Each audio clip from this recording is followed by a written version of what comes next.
Squeak, squeak, swish. No. Today, it's not a basketball day. It's a football day, Bob. It's American Thanksgiving. It's a football day. Well, the producer apparently doesn't recognize that. No, because he didn't book any football people. No, because most Americans don't want to work today.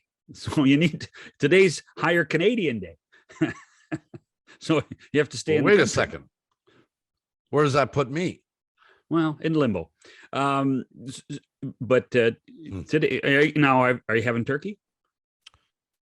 Well, yeah. The question is, do I go and get sliced turkey and make a sandwich from Metro? But nobody's cooking me anything. Well, no, have you ever heard of the word takeout? Yeah, but I know you're new to the neighborhood. Places. I know you're new to the neighborhood, but there's some good takeout places for American Thanksgiving turkey dinners. All right. Well, text me. My wife refuses to cook turkey on the last Thursday of November. So what's wrong with her? I don't get it. I don't get it. I could eat turkey once a month. I don't think I could do it more than once a month. No, I love turkey. Well, of course. And I do have a quarter of a turkey pot pie. That doesn't count. Well, if push comes to shove, I'll warm up some gravy and slap it on there. That doesn't count. Anyway, we're going to talk hoops today. Squeak, squeak, squeak. Yeah, we're going to talk hoops. And our pals Eric Smith and Paul Jones are going to join us. And I guess we'll talk a little bit about the Raptors, but we want to talk about some other stuff that's going on in the league too. So stick around. Happy Thanksgiving to our American chums, pals, buddies, and to anybody else celebrating north of the 49th. McCowan and Shannon with you. We'll be back after these messages. McCowan and Shannon back with you, and our basketball buddies, Eric Smith, Paul Jones, with you. Dribble, dribble, squeak, squeak. There it is. Dribble, dribble, squeak, squeak. Nice win last night. Down 14. I thought they were going to get slaughtered. They were down 11 or 12 at the half, and gave up 70 odd points. 71 points, Bob, in the first half. It looked like they were going to get crunched. What specifically changed in the second half? Smith, give it to you first. I think the commitment to defense, which is something that's been escaping or missing from this team for the last couple of ball games. And granted, the quality of the opponent was a little bit better with due respect to the Grizz. They're a decent team, but they're not the same caliber of trying to face the Golden State Warriors and the Portland Trailblazers and whatnot. But I think defensively, it was certainly a tale of two halves, Bob and John, the way that Toronto kind of finally woke up defensively. And, we talk about the 71 at the half. It was 40 something in the second half, and the field goal percentage was a heck of a lot better in the second half, certainly in the fourth quarter.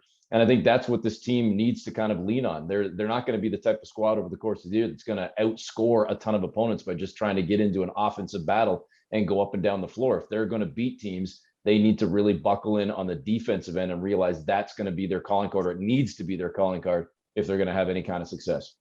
Jones, am I misreading Nick Nurse? But I always thought he was a defense first kind of coach. Is he, do you think? He is.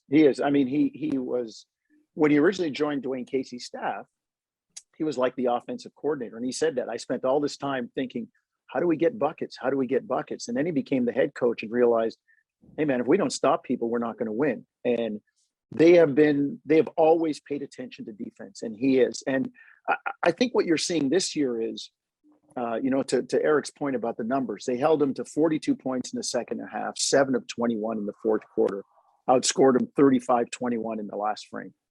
And the defense was such that at the start of the year, they were pressuring people, the three parts, the pressure, the deny one pass away, and the help. They had one part going really well. They would pick you up when you got off the bus, and they would pressure you and turn you over and run out and get easy baskets. And then the word got out. Other teams were like, whoa, be careful with the ball around these guys. Don't show it to them. They'll knock it away, and then you're chasing a 2-on-1 or a 3-on-1, and you're in trouble. Once other teams started to do better looking after the ball and getting past that first scrappy line of defense, then they didn't get much resistance at the back end. And I think what they're trying to do now, the Raptors, is shore that up. We're going to keep the pressure on, and this is Nick's philosophy, but I want good stuff at the back end too. if you don't get the ball or knock it away or create a turnover initially, keep playing the defense. Don't give up on it, because we'll get something at the other end. We'll get a hand in a passing lane somewhere else.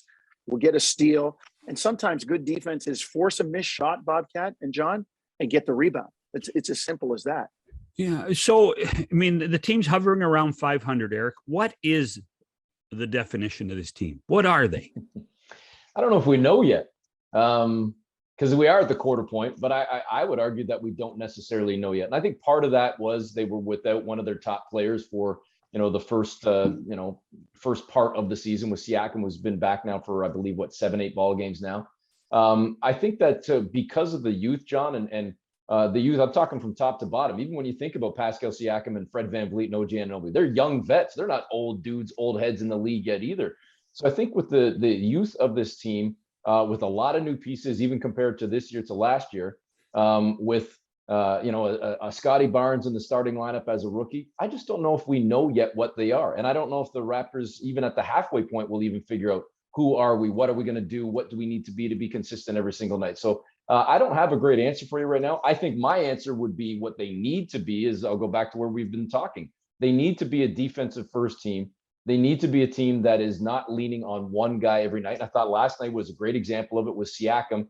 His 17 points. That's a solid night from Pascal, but we don't need you to be a guy that's scoring 22, 25 every single night. We need you to be a piece of the puzzle. This isn't going to be a team, I think, that's going to succeed by being carried by one individual or one or two guys every night. They're going to be better when it's the collective unit. And I think that, to me, is what they are. They are a team, as cliche, as cheeseball as that might sound. They're a team in the true sense of the word, because they don't yet have that one true superstar that can honestly carry them on either end of the floor in any game.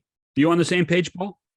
Yeah, I am. They look, the third quarter last night belonged on the offensive end, belonged to Precious Achiuwa, and the fourth quarter to Gary Trent Jr. Achiuwa had all 17 of his points in the third quarter. Gary Trent is he's 4 of, I believe he's 4 of 7 in the fourth quarter, something like that. He goes crazy and takes things over in the fourth quarter. So, and the defense, they've got to stop people. They have to be a good defensive team, or else they're not going anywhere. Well, I thought the bench played better too. But Bobcat, great point. I mean, the Toronto starters are second in the NBA in most points scored by a starting unit, behind only Chicago.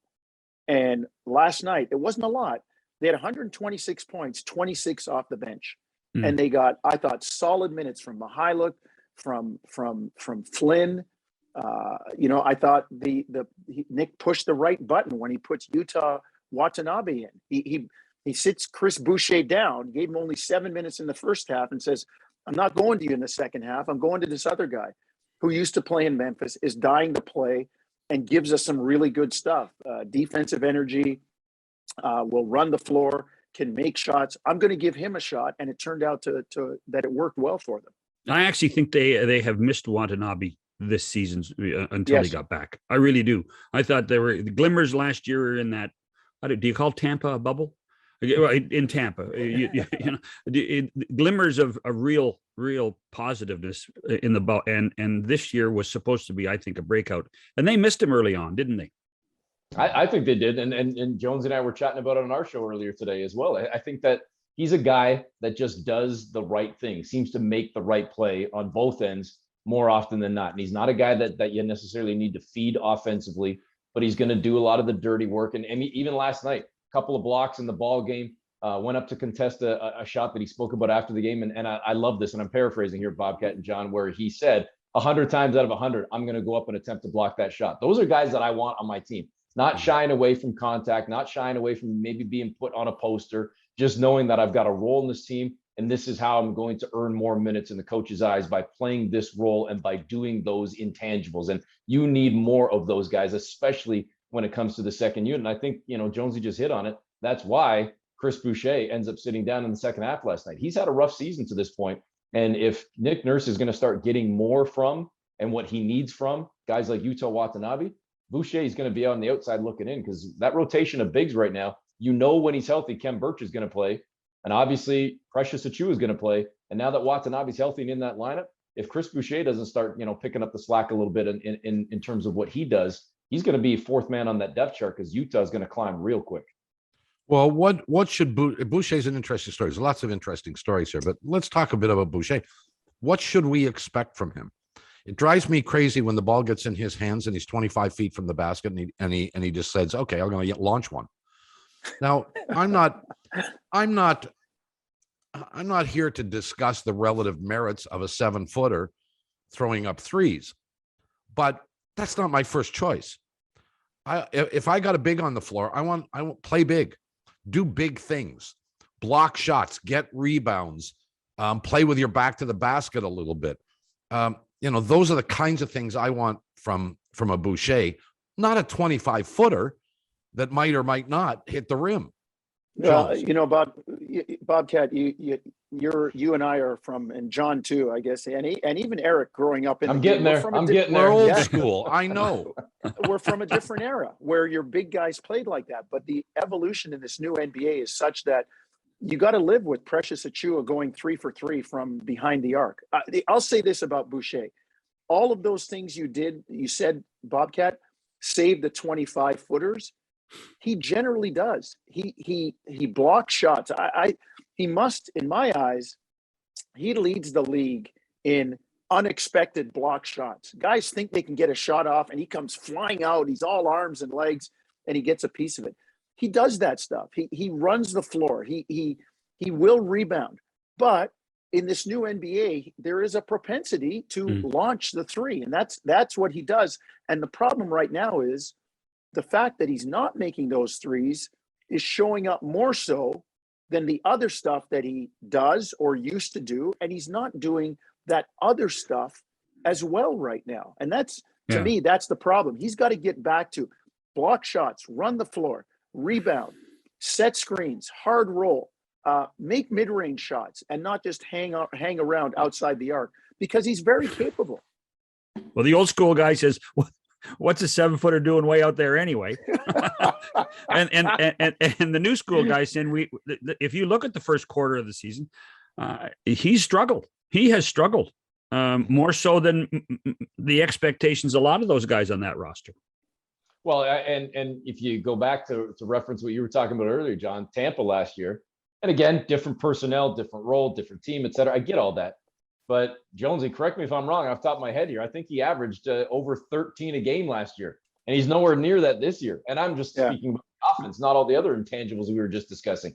I mean, you go into the season assuming that Chris Boucher is going to be a key cog in what you're doing. Certainly there was even rumblings at the beginning of the season of whether he might start or not. Could he be a guy that's in the starting lineup? And then it's like, okay, well, do they go with Achiuwa, the guy they just acquired? Could it be Khem Birch? Because they looked pretty good with Birch last year, but he was definitely in that conversation.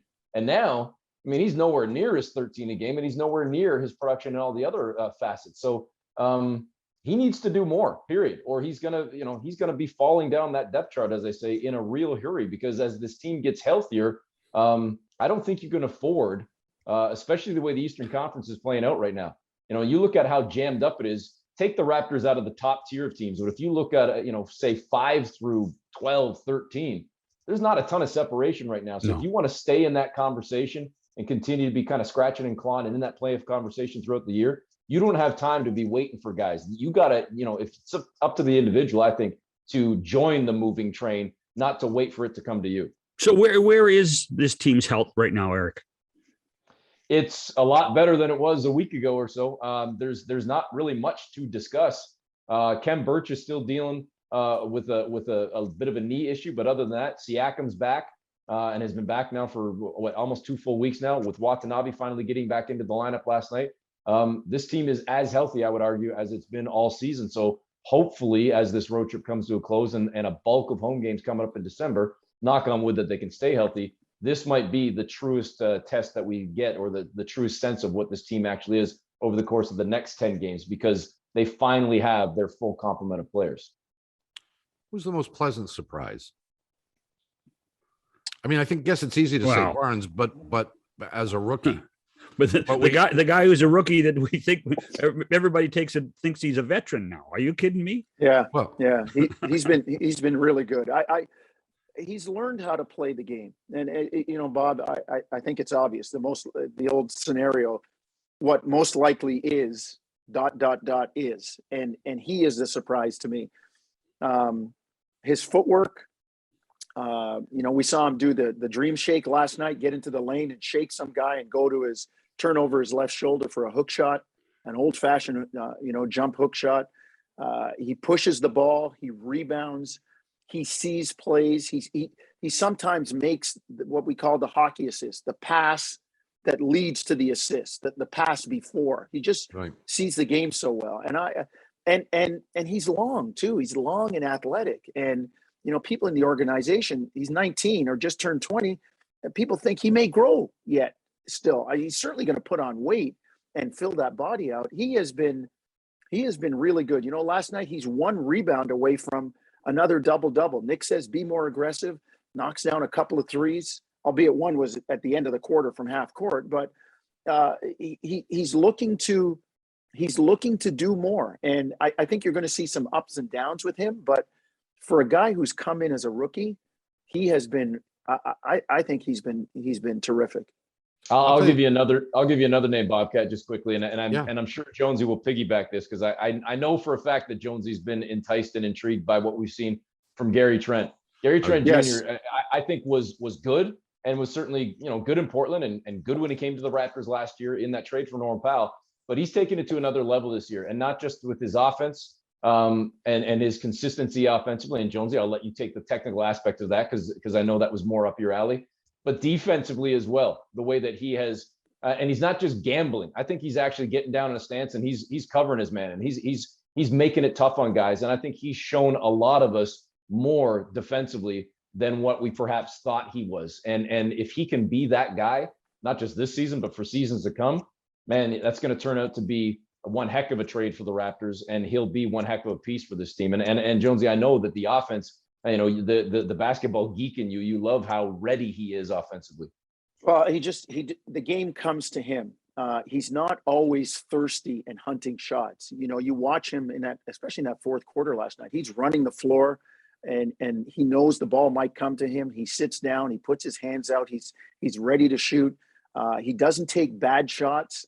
He's balanced when he takes shots. He makes moves and can get into the lane and finish. I just love the way he stays in his lane offensively, even though it's a very wide lane, and moves from side to side in that lane. He does create at times. He does look for a shot at times, but he looks for it after the ball's been moving and his man's chasing, or he looks for it when he has an advantage. And that's a good one, Eric. And I do believe he's been a surprise too. And I've been impressed with his defense too. I really have. I knew he was kind of pesky, but man, he's really become a guy that you can count on defensively. But if you play for Nick, isn't that a given? If you're going to play that much for Nick, you're going to have to play defense that way. Yeah, John. And I think the thing when I look at it with Trent, he doesn't necessarily fit the mold of that long, angular perimeter guy with a long wingspan. Mm-hmm. And I'm sure he looked around and went, whoa, look at all these guys. Barnes, Watanabe, Achua, Siakam, Gary Trent. Which one doesn't belong? I got to distinguish myself. If I'm going to stay on the floor, I better play defense, and I better play it well, and I better contribute as a defender, or else I'm going to be sitting on the bench no matter how good my offense is. And that talks to the point that, John, that you and Bob made earlier about Nick is a defensive coach, a defensive guy. Well, when I asked the former question, I said, well, you gotta put Barnes in there, but Barnes wasn't who I was thinking. I was actually thinking of Gary Trent Jr. as the biggest surprise. He didn't play a whole lot after they got him last year. He played spotty minutes, and because of injuries, he's had an opportunity to play a lot more. I got to tell you, it'd be hard for me not to pencil him in or ink him in the starting lineup every night. I think he's good enough to be a starter. I don't know who you take out if everybody's healthy. You got to take out a big. But in the end, does it matter who starts? In the end, does No. it matter who starts? Really? Not really. I mean, not really. But I just want, I don't want him getting 23 minutes a game. I'd like to see him out there for 35 minutes a game. No, but I would argue, and Paul and Eric jump in here. I would argue that, and Paul kind of touched on this early in the conversation, is the second unit really hasn't delivered as where it should. The numbers speak to that. But the only one team has less scoring off the bench, because in theory, more starters score for this team than one team. So that means the bench isn't scoring. So I think you need, and that was always a successful point of this team is that the second five could go out and be difference makers. Are they there yet? And if they aren't, I mean, a guy like Trent Jr. can really be a difference maker, right? And John, and I'll jump on your point there. At the beginning of the year, because of that, I thought Gary Trent Jr. should come off the bench, that he would provide the spark for the second unit, and he could be a little bit thirstier in that second unit and hunt his shots and look for more and prop that second unit up, and playing against second unit players on other teams. But he's proven to be better than that, and to Bob's point, I don't know if you can take him out of the starting lineup, because he's also a guy that when you put a few bench guys on the floor with him on the floor, they're going to be okay. He's okay in the hybrid unit too. So I think this guy has earned his time and deserves it. Where are you in this, Eric? I'll make it 3 for 3.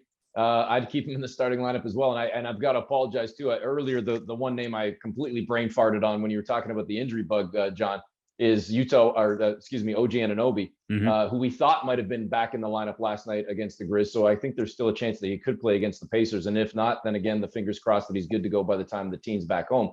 And when I factor in him and the return, I like playing a little bit smaller, especially in today's NBA. So I'm quite happy to go with Van Vliet and Trent, with Siakam, Barnes, and Anunoby. I think that's fine. That's my lineup. Obviously, yeah, and that puts more of a pinch on the bigs, not to rehash the whole Chris Boucher thing, but if now suddenly Birch and Achua and Watanabe are coming off the bench, well, suddenly it's going to get real crunch when you talk about minutes for the bigs. But I think what Trent has done and the way he's proven himself to this point, he's earned that starter's role to this point. And there's not one other obvious choice that you can say, okay, that's the guy then that needs to come off the bench, because clearly Fred's going to start. Clearly Siakam's going to start. Clearly OG's going to start. So then it comes down to that center position in that middle spot. And then to bring it full circle, John, it ultimately does come back to what you were saying. Really, the start is your name being announced, because it's the way that Nick Nurse manages the minutes. You could look down at the end of the night and Precious Achua or Kem Birch might still end up playing 28, 30, 32 minutes because of just the way the rotation works. So really, it's not going to matter. It's the old cliche, but it's true. It's more about who's finishing, not who's starting. I was going to say, when you allow 71 in the first half, I'm not. I don't want to be. I don't want to be in the starting lineup, but I sure want to be in the lineup when they're only allowing 43 or 44. Well, I'll give you another example of why I like the starting lineup that Smitty mentioned. If there's a weakness on this team, I mean, there may be many weaknesses. We're starting to just get a sense of where they're at. But their bigs are not dominant. Their bigs might be okay, but they're no better than okay, whoever they put in as the quote unquote center. I like the idea of going without a classic center and then using those guys when the other team's big is off the floor, when they've got their second string 7-footer in there. Because I'll tell you, I happen to think there's a dramatic difference, more of a difference between a starting big and a second big than there is at almost any other position on the floor. Second bigs tend to be tall, but not very good. And if they were really good, they'd have been traded to somebody for a boatload. So I think the Raptors have a whole bunch of those kinds of guys. Jones is nodding, so I assume you struck a nerve, Bobcat, because last night, the way the Raptors played, and without, as you say, a traditional center, it forced Steven Adams to be on the bench. Yes, he's a traditional bit, and at the end of the game, Taylor Jenkins looked out there and went, "Well, who's he going to cover?" Like they'll put him in screen and roll, and he'll drop back, and that gives the guy an open 15, 17, 20, whatever wherever they decide to set the screen, the guy's going to come off and be open. And so it was, well, Steven Adams has got to go to the bench, and we can't play with one of our best rebounders in our traditional big. And now you're playing the other guy's game, and they're better at it than you are. Where you get hurt is in a game like Utah, where they do have, as you said, the difference, Bob, between a number one big and a number two big. They have Rudy Gobert, and they ran screen and roll and sent him down the middle of the lane. And it was like, oh boy, what are we going to do? And he was getting dunks. He was getting the ball to the basket. If he chose to pitch it out for an open three, but let's face it, there aren't too many of those dominant big That's guys right. around like that. There's a half dozen games a year where you're going to face somebody like that. Exactly. So adjust in those games, but not in the other 76. That's my point. Make them adjust to you. You're make right. them play your game. Yeah. That's why Nick gets the big bucks. That's why, right there. I want to take a quick break, and we'll chat some more about the Raptors and the NBA in general. Eric Smith, Paul Jones are with us. Back after these messages. McCowan, Shannon, Eric Smith, Paul Jones around this table, so to speak. All right, so I'm going to get in a lot of trouble here by saying something. Can I go on mute? Yeah, you can. I'm guessing you guys are going to disagree with me. Pascal Siakam, I consider a friend. He's been on this program. I think when we were doing radio and TV at Sportsnet, he was one of his first interviews was in studio with us. Yeah. And he did that more than a few times. I like him. I like him a lot. I like his agent even. I chat with his agent on a regular basis. I'm just not sure he fits this team. I don't know what it is, but and I don't want to get caught in you're paying him $30 million. He's got to be better than he was when he was getting $8 million. But there's a reality in that. And what are you trading him? It feels to me as if too often the ball stops when it gets in Pascal's hands. And is he good enough to be that kind of guy? There's plenty of guys in the NBA who you get the ball in their hands, let them go, because they're going to produce for you. Is he producing enough right now? Either one of you. I would take the exact opposite approach of you, Bob, and say he might actually fit perfectly with this team. And the reason I say that is I think that this team has enough other guys that they don't need to lean on Pascal to be the guy, and that's where he fits better. Now, granted, there is not a Kawhi Leonard. There is no longer even a Kyle Lowry, as much as Van Vliet may be certainly, blossoming into that type of guy. But when was Pascal at his best? When he was surrounded by more talent and he could be the second, third, even fourth option on a team. And I think that on this team right now, he can go out and he will easily, consistently get you 15 to 18. But you don't need him to go out and get you 25. But I like the fact that I know he can get me 25 if need be, or he can even go out and get me 30, 35 on certain nights too. There are enough pieces around where I think it's going to come back to Pascal, Bob, to your point about, whether it's his decision making or whether it's his shot making, or that's on him, I think. Are you willing to take a step back?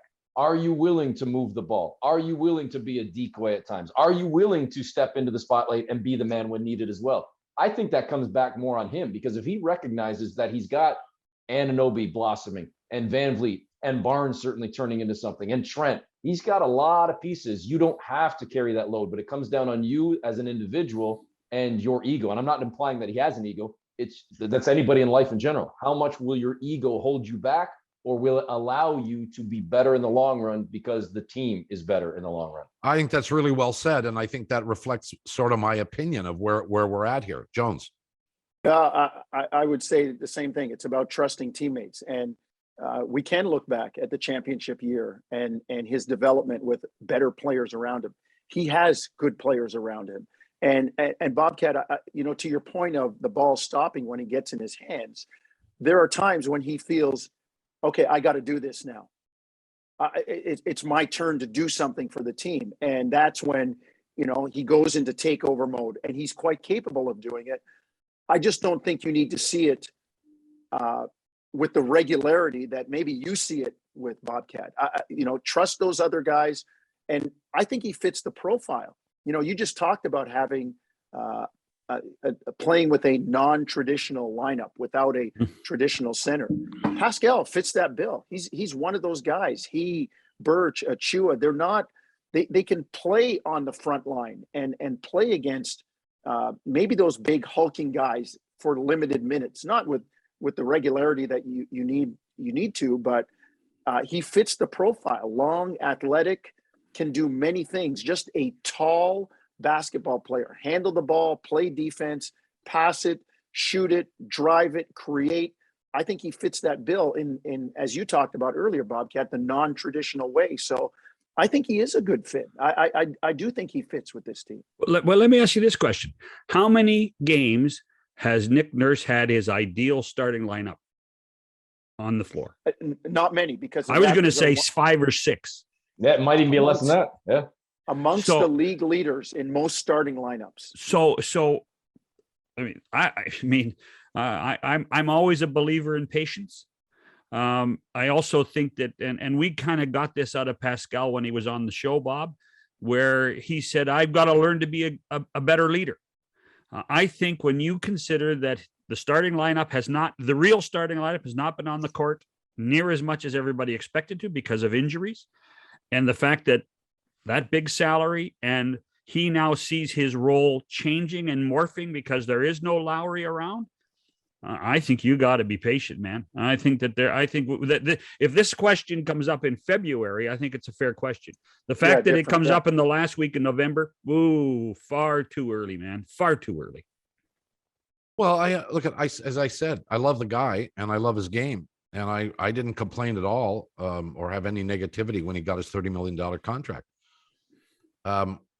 It's just, and I know he hasn't been around for that long, couple of weeks, really, since he came back from the injury.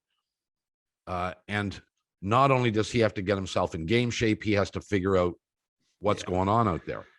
But there are things about his game that concern me, and his responsibility or his opinion that he has to do certain things. Yeah, but he's learning that, Bob. Now he's learning now. Well, we'll see whether he's learning it.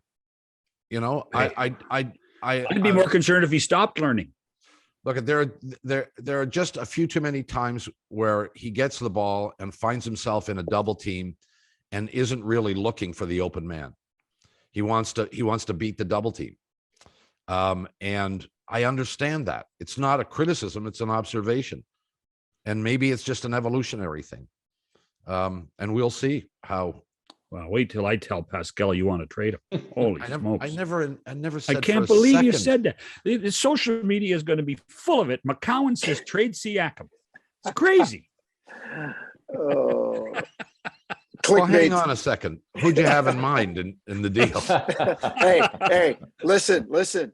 If Wilt Chamberlain, Wayne Gretzky, Shaquille O'Neal can be traded, as Pascal or any one of us can be on the block too. So that I'm always willing to listen, Bobcat.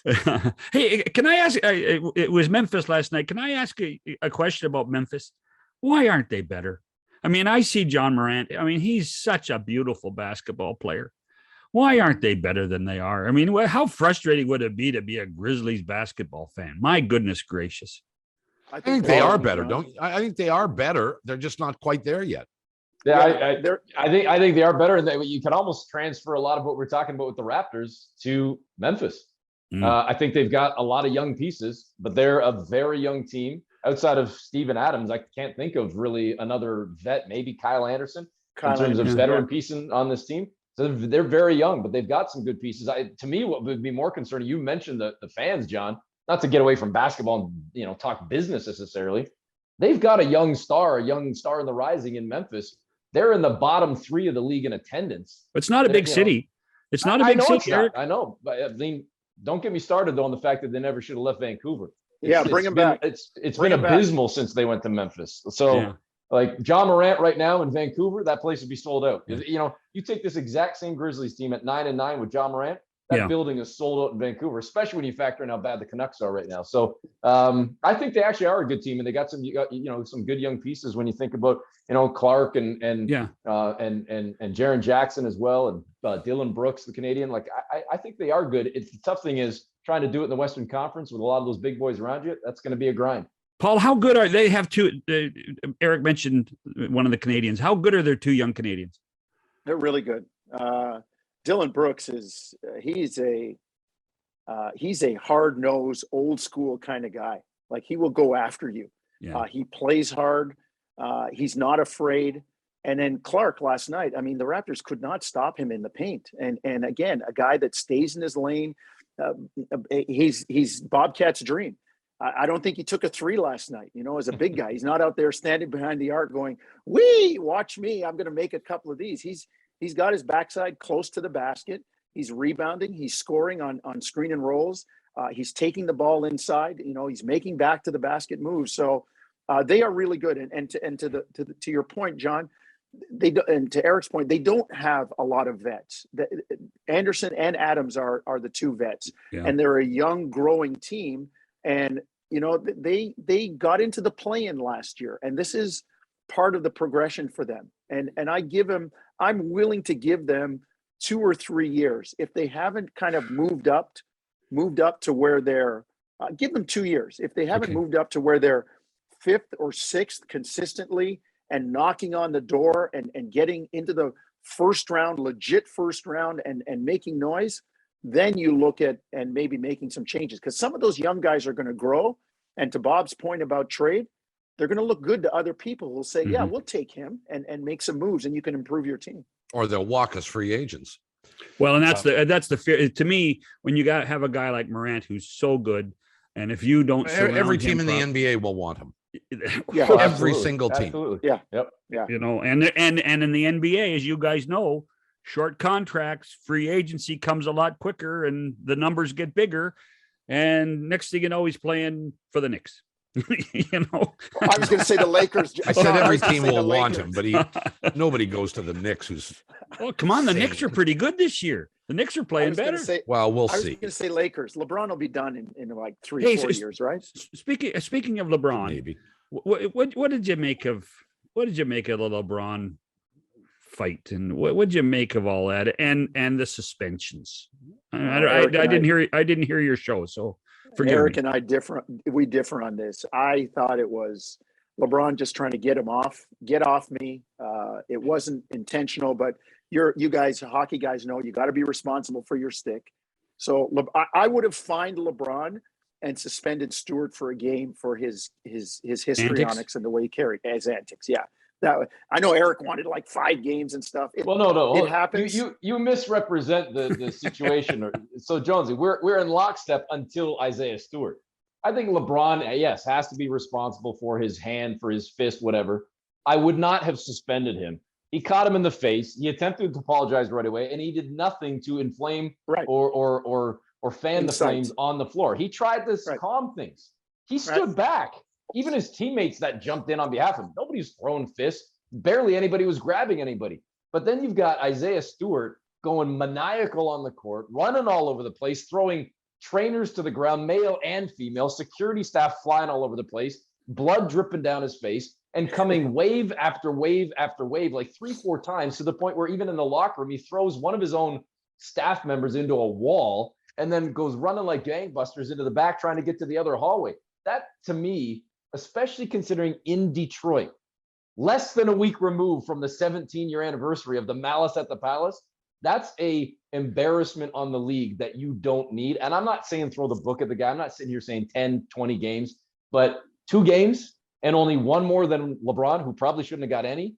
I think it should have at least been a minimum 3, if not 5 games for the, as Jonesy often uses the word, for the histrionics alone, for the temper tantrum, for the embarrassment that I think it was, that he could not control and calm himself. Well, the CBA, Bob, you and John know this. The CBA puts the governor, they put limits on how far you can go with a player. And Eric, I agree with what you said, but knowing the CBA and all of us being the head of something at some point, knowing how far you can go in management before a collective agreement put the brakes on you, I knew he wasn't getting more than 2, maybe 3 games at the most. Right. Before we go, I think it's warranted to spend a couple of minutes at least, given we've all just seen them play. And I watched them play a little bit last night too. The Golden State Warriors are wow. That's what they are. They're wow.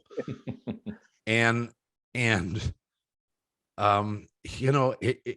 a wow because they were the best team in the NBA for a good period of time, won a bunch of championships, probably only lost to the Raptors because of the injuries.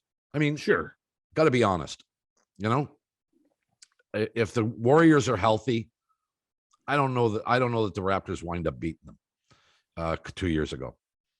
And then they go completely in the tank. What did they win? 20-something games? And with so many injuries last year. With injuries, I get it. Yeah. I get it. Yeah. But cite the case of a team that has come back anywhere near this.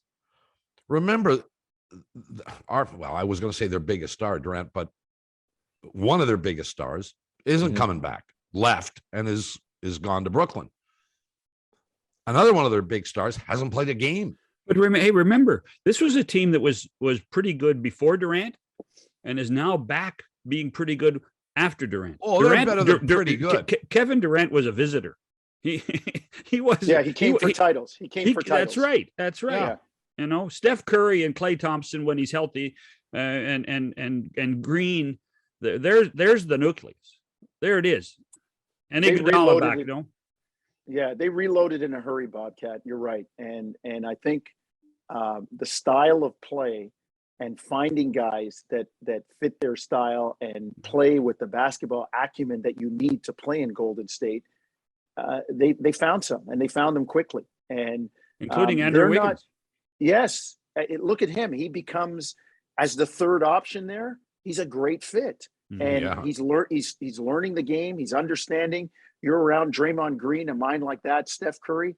I mean, a rising tide lifts all boats, and that's what it is, Bob. I think they just found the right guys and fit nicely in their system. Well, I think go ahead, Bob. Go ahead. Well, I was going to say, you look at the Lakers. The Lakers retooled by spending as much money as they possibly could for superstars. Golden State hasn't done that. Yeah. Golden State didn't go and get a superstar. I mean, you can say Wiggins is a very good player, number one draft choice, but in Minnesota, did nothing, really. Yeah. I mean, he played okay, but he didn't lead that franchise anywhere. Now, as a smaller piece of the puzzle, the core hasn't changed. The core hasn't changed, guys. That's the key. The core hasn't changed. Yeah. And Steve Kerr's a damn good coach. Well, and the other thing, too, to Bob's point is they've sprinkled in the right amount of youth and not just gone for the old heads, the old contract guys that might be a little bit washed, because I don't think there's a better team in the league right now that is balancing the vets with the youth. I mean, for as great as Steph Curry's been, he's maybe not been as good, but Jordan Poole's been fantastic for that team this year. And let's also think about, they're not even doing it with their top pick from last year. Like Wiseman's been out of the lineup too. So it's other guys that have been stepping up and performing for this team. And then John, you mentioned well coached as well. It's just, it's such a great balance right now. And to think that you're going to add a 3-point shooter, a scorer, and one of the best defenders in the league as well in Klay Thompson to a team that's already 15, 16-2. It's scary to think about how good this team could ultimately be. And there's got to be a blip coming for them at some point, but I don't see them slowing down too much because they're just so well balanced right now. And if Steph Curry's going to keep pulling up from 30 feet and knocking them down, you can't stop that. You can't stop that. Well, was it Philly last night they played? Yeah. And Philly had them, as they say, by the short and curlies in the first half. And it looked like, here's one that you're not expecting. No. And then Golden State just kind of said, all right, let's go. Okay. Yeah, that was we'll spot you. We'll give you a head start, but we're still going to beat you to the finish line. Just wipe them out. By the way, this is a football Thursday. And for the record, we're not going to ask Eric about his bad football team, the Buffalo Bills. They're not bad. What are you talking about, John? How about those brownies, Bobcat? What time? Hang on. What time are the Bills expected to lose today? All right, I'll what take time wagers. is that game? I'll take wagers from both of you. 8:20 kickoff. Bob is. I tell you what, Bob. Guarantee they're winning tonight. Bob is on the Colts bandwagon. Well, he better get off the Browns, so he's got to pick some team.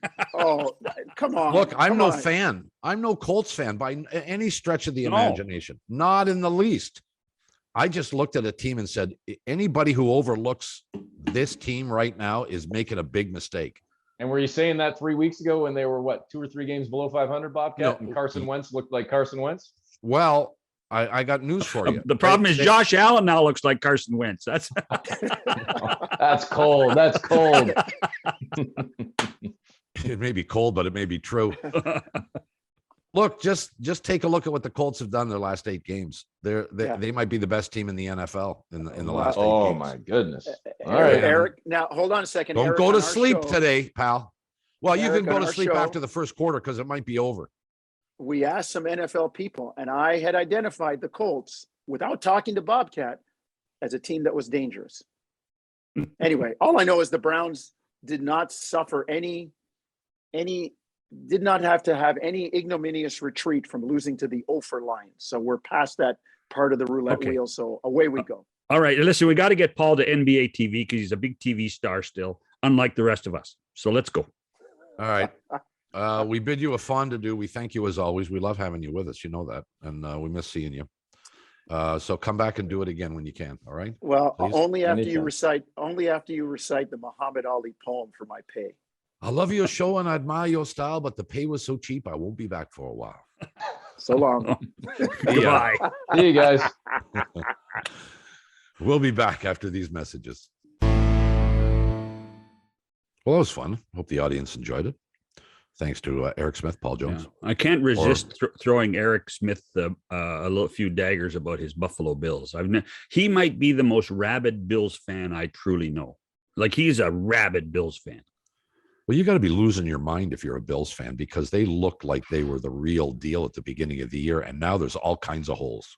Well, and like Swiss cheese. And we talked about it the last couple of weeks, Bob. Not only are they having trouble, the arch rival, New England, are playing well. Their defense is good. Bill Belichick has reinvented another quarterback. You're right. It is the worst thing is the Bills might lose, but the Patriots are winning. Oh my goodness! Oh, I know, and they're not doing it without that quarterback who's down in Tampa. Look, the Toronto Maple Leafs went out to L.A. and they beat the snot out of the Kings. This was unbelievable. As arguably as good a game as they played, I think, this year. Really, they played really well. And one of the things that was, to me, was so impressive with them, with their depth came through. But when you look at, everybody talks about it. When we have our guys on, when Mike Harrington's on, when Zeisberger's on, when Burnside's on, they always talk about strength down the middle. John Tavares scores, center. Austin Matthews scores, center.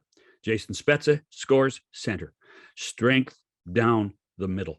And the Maple Leafs right now are firing on all cylinders. And it's really quite amazing when you consider the panic button that everybody pressed, 8 games into the season? Guilty. Yeah, we all did. And we were all wondering if, we didn't call for Sheldon's head, but we said they have to do something.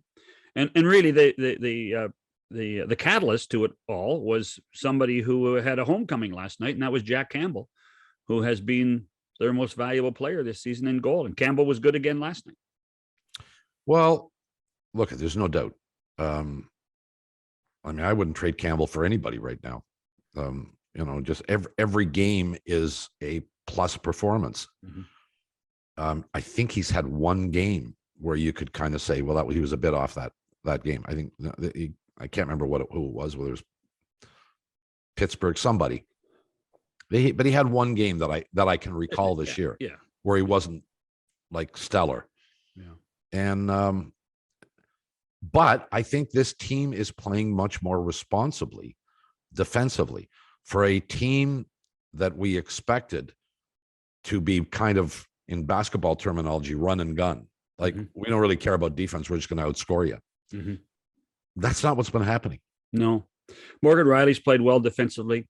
The other thing, in watching them play last night, was what transition is still so important. You talked about their speed. Transition is so important. The Maple Leafs were able to take the puck out of their own zone with their defensemen at will. LA did not do a very good job of the forecheck, but the Maple Leafs defensemen did a solid job of moving the puck out of their own zone. So, there's very little this team is doing wrong. Andre Kasha has become an asset. Sheldon put Kasha, Kampf, and Richie together as a third or fourth line, whatever you want to call it. And it's worked well. Now, Kampf got hurt last night. I don't know how badly. He was taken out for precautionary reasons. But that third line, where people were wondering why they were spending that money on those three free agents particularly, it seems to have clicked in that position as a bottom six grouping. And that to me is another part of why this team is playing so much better. Well, and it's important to know that this LA Kings team is not a pushover anymore. No, they're not. I don't think they're a great team. I don't even know if they're a playoff team, but they're not a bad team anymore.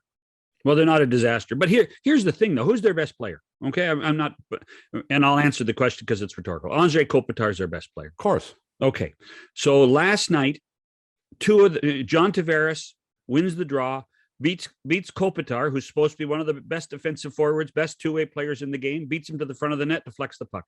Yep. Jason Spezza wins the draw, beats Kopitar to the right spot, scores the goal. I mean, this team is doing things right and taking advantage of the best players of the other team.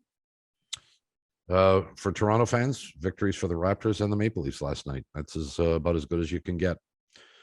We wish all of our American audience a happy Thanksgiving, and to those Americans living north of the 49th, hope you can find a turkey. And we'll catch you again tomorrow. For John Shannon, Bob McCown, goodbye, everybody.